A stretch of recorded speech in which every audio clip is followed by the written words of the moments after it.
মৰমৰ অকণিহঁত মই গীতিমা দাসে তোমালোক সকলোকে ই কক্ষৰ আন এটি নতুন ভিডিঅ'লৈ স্বাগতম জনালো।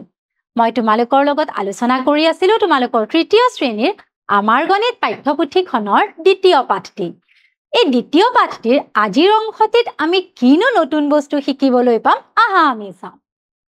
ইয়াতে চোৱা, ইয়াত আমাক প্ৰথমে কৈছে মানৱ ছাৰে তৃতীয় শ্ৰেণীৰ শিক্ষাৰ্থীসকলক হস্তকলাৰ পিৰিয়ডত কাগজেৰে নাও সাজিবলৈ শিকাইছে।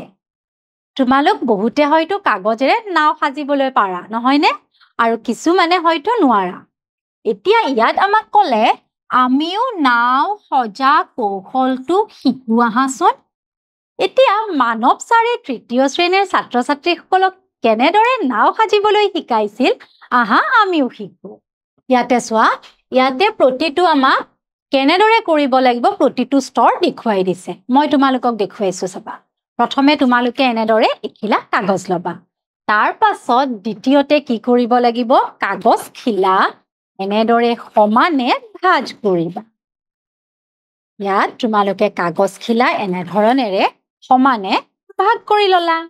তাৰ পাছত চোৱাচোন ইয়াতে কেনেধৰণেৰে ৰাখিছে। ইয়াতে আমি কি কৰিব লাগিব, কাগজ খিলা যে ভাঁজ কৰিলো, যিফালে আমি ভাঁজ কৰিছো মানে যিটো ফাল আমাৰ বন্ধ হৈ আছে তাত আমি এনেধৰণেৰে তিনিকুণীয়া কৰি এনেকে আমি এটা ভাঁজ দিব লাগিব। চোৱা, মই তোমালোকক দেখুৱাই দিছো। ইয়াত তোমালোকে এনেধৰণেৰে ভাঁজ দিবা। ইয়াতে দেখিলা নহয়, তোমালোকে চোৱা কেনেদৰে ভাঁজটো কৰিছো, কৰি আমি কাগজ খিলা এনেদৰে সমান কৰি ল'লো। ধৰিব পাৰিছা নহয়? তাৰ পাছত চোৱা কি কৰিব লাগিব, ইয়াতে আমি এইখিনি এনেদৰে সমান কৰিলো।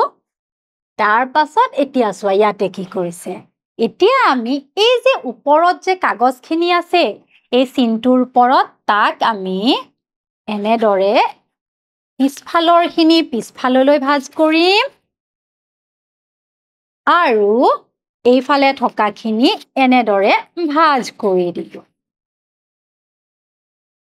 ধৰিব পাৰিছা নহয় মই কেনেদৰে কৰিছো, এনেদৰে ভাঁজ কৰি। দেখিব পাৰিছা নহয়, সকলোৱে বুজিবও পাৰিছা মই কেনেদৰে ভাঁজবোৰ কৰিছো। তাৰ পাছত চোৱা কি হ'ব, এতিয়া এই মাজত ধৰি আমি ইয়াক এনেদৰে কৰিলো। তাৰ পাছত মানে এই কাষত যিখিনি কাগজ ওলাই থাকিব সেইখিনি এনেদৰে লগাই দিবা। এতিয়া চোৱা, এইখিনি এনেদৰে দিয়াৰ পাছত এইটো বাৰু প্ৰথমতে কি হ'ল, এটা টুপিও হ'ল নহয় জানো, এনেধৰণেৰে মূৰত লগাব পাৰিম। তাৰ পাছত চোৱা 7 নম্বৰত কি হৈছে, আমি যে এই ভাঁজটো এনেদৰে কৰি ললো, ইয়াত এনেদৰে এইবাৰ আমি এই মূৰ দুটা লগাই দিম। এই মূৰ দুটা আমি লগাই দিম। ধৰিব পাৰিছা নহয়? তাৰ পাছত চোৱা এইবাৰ কি হৈছে, এই যে আমি মূৰ দুটা লগাই দিলো ভাঁজটো কৰি, তাৰ পাছত ইয়াক আমি এনেধৰণেৰে আকৌ ওলোটাকে ভাঁজ এটা দিম।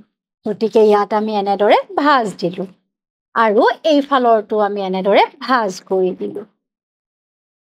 তাৰ পাছত চোৱা কি হৈছে, ইয়াতে দেখিছা নহয় এনেদৰে ভাঁজ হৈ আছে। ইয়াক আমি কি কৰিব পাৰিম, এতিয়া এনেদৰে দিলে এইখন এখন কি হ'ল, নাও হ'ল নহয়নে? মই তোমালোকক এনেদৰে দেখুৱাই দিছো, এইখন নাও হ'ল। আকৌ ইয়াক আমি আৰু সৰু কৰিব পাৰো, কেনেদৰে কৰিম চোৱা, আকৌ আমি এনেধৰণেৰে এটা ভাঁজ দিলো নহয় জানো, দি পেলাই ইয়াক আমি এনেদৰে দিলো, এইবাৰ এনেকে দিলো। আমি যিমান পাৰো নাওখন সৰু কৰিব পাৰিম। তাৰ পাছত এনেকে দিলো, দি ইয়াক এনেদৰে মেলি দিছো, মেলি দি এইখিনি এনেদৰে হেঁচি দিয়াৰ পাছত চোৱা এখন সুন্দৰ নাও হৈ গ'ল। এতিয়া তোমালোকে পাৰিবা নহয় কেনেদৰে নাও সাজিব লাগে? এতিয়া আহা ইয়াৰ পাছত আমি কি আছে চাওঁ। এতিয়া ইয়াৰ পাছত আমাক কৈছে কাগজৰ নাওখন খুলি পেলাও। এইবাৰ কাগজৰ নাওখন খুলি পেলোৱাৰ কথা কৈছে। এতিয়া কাগজ খিলাৰ ভাঁজবোৰে গঠন কৰা আকৃতিবোৰ চাওঁ আহাচোন। কাগজ খিলা খুলি পেলোৱাৰ পিছত সেই কাগজ খিলাত কিছুমান আকৃতি হ'ব।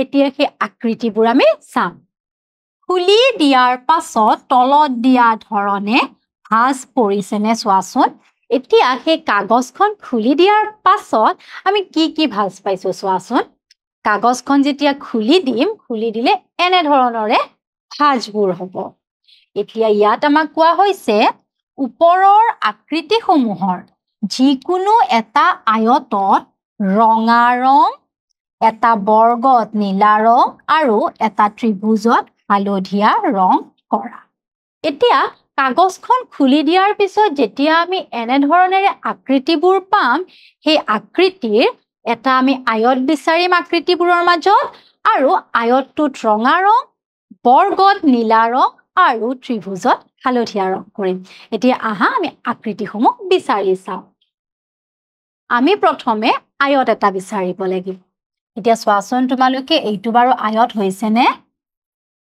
এইটো হ'ল আয়ত আৰু আয়তত আমাক ৰঙা ৰং কৰিবলৈ দিছে মই বাৰু এতিয়া ইয়াতে ৰং কৰি নেদেখুৱাও তোমালোকে ৰং নিজেই কৰিবা যিহেতু তোমালোক সকলোৱে ৰং কৰি খুব ভাল পোৱা তাৰ পাছত আমাক এটা বৰ্গ বিচাৰিব দিছে আৰু বৰ্গত আমাক কি কৈছে নীলা ৰং কৰিবলৈ এতিয়া চোৱা এইটো এটা বৰ্গ এইটো হ'ল বৰ্গ আৰু বৰ্গত নীলা ৰং কৰিব লাগিব তাৰ পাছত কি কৈছে এটা ত্ৰিভুজ আৰু ত্ৰিভুজটোত হালধীয়া ৰং কৰিবলৈ দিছে এতিয়া চোৱাচোন আমি ত্ৰিভুজ কেনেদৰে পাম এইটো এটা ত্ৰিভুজ নহল জানো এইটো ত্ৰিভুজ এইটো এটা ত্ৰিভুজ আৰু ত্ৰিভুজটোত হালধীয়া ৰং কৰিব লাগিব এতিয়া তোমালোকে নিশ্চয় কাগজেৰে নাও সাজিব পাৰিবা তাৰ পাছত সেই কাগজখন খুলি তাৰে ভাঁজবোৰ কি হৈছে আৰু তাত কি আকৃতি আহিছে তোমালোকে চিনাক্ত কৰিব পাৰিবা নহয়নে আজিলৈ মই আহো আকৌ আহিম মই তোমালোকৰ মাজলৈ এই পাঠটিৰে আন এটি অংশলৈ ধন্যবাদ